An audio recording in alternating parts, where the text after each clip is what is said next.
आत्मनिर्भरता की और मेक इन इंडिया की बात हो रही है, लेकिन हमारे पीछे जो जहाज़ खड़ा है वो बहुत पहले भारत में बनाया गया। इसके बारे में तो बताइए। कर्नल राठौर, हम तो आजकल रोज़ ही मेक इन इंडिया की बात करते हैं, आत्मनिर्भर भारत की बात करते हैं। मेरे पीछे खड़ा है HF-24। HF का मतलब है हिंदुस्तान फाइटर 24।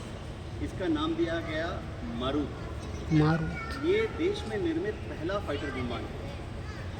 एक जर्मन साइंटिस्ट थे टांग कुर्क, उनको भारत सरकार ने निमंत्रण दिया और उन्होंने इस जहाज को, फाइटर विमान को देश में ही डिज़ाइन किया, डेवलप किया और निर्मित किया।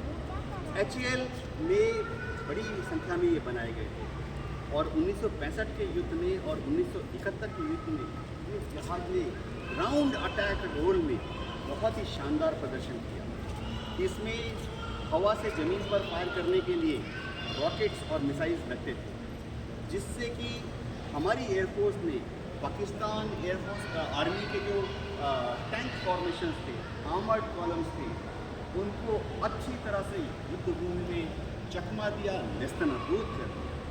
इसके बाद भारत में और कौन से जहाज बने? हाँ कर्नल राठौर, इसके बाद हिंदुस्तान एरोनॉटिक्स लिमिटेड ने भारत में नैट बनाए। नैट का ही मॉडिफाइड जो संस्करण था अजीत, वो बनाया।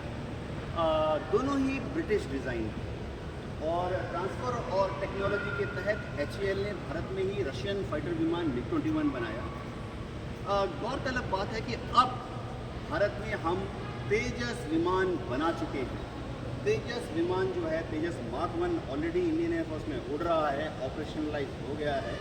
तेजस मार्क 1 जो है पूरी तरह से भारत में ही डिज़ाइन किया गया है, डेवलप किया गया है और अब ऑपरेशनलाइज हो गया है। तो मारुत से तेजस तक की जर्नी बहुत लंबी रही है, लेकिन हमें ये विश्वास दिया है कि हम भी भारत में विमान बना सकते हैं। इसमें कोई शक नहीं है कर्नल राठौर, भारत में दुनिया के बेहतरीन इंजीनियर हैं। भारत अगर चाहे तो एक से एक बढ़िया फाइटर विमान बना सकता है। दिक्कत थोड़ी सी आ जाती है क्योंकि भारत में अभी तक हम कोई सक्सेसफुल जेट इंजन नहीं बना पाए।